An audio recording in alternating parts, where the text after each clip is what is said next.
কল্যাণ দ্বারা অকল্যাণকে মিটিয়ে দাও। আমরা বিবাদ বিসংবাদ ঝগড়া ফাসাদ করে চলেছি, অপরের বিরুদ্ধে যতটা করেছি তার চেয়ে নিজেদের মধ্যে আরও বেশি করেছি।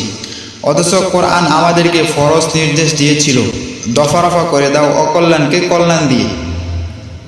পৃথিবীর সর্বত্র মিথ্যার প্রতাপ এবং প্রাবল্য দেখে আমরা জীবন যুদ্ধের দীর্ঘ অভিযাত্রায় অনেক সময় হতাশ হয়ে পড়ি।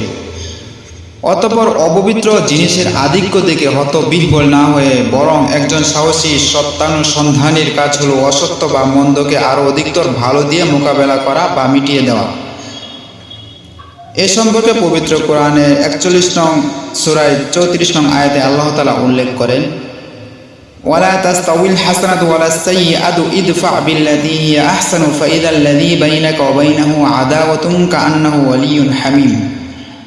আর ভালো জিনিস ও মন্দ জিনিস এক সমান হতে পারে না। প্রতিহত করো তাই দিয়ে যা অধিকতর উৎকৃষ্ট, ফলে দেখো তোমাদের মধ্যে ও তার মধ্যে শত্রুতা থাকলেও সে যেন অন্তরঙ্গ বন্ধু হয়।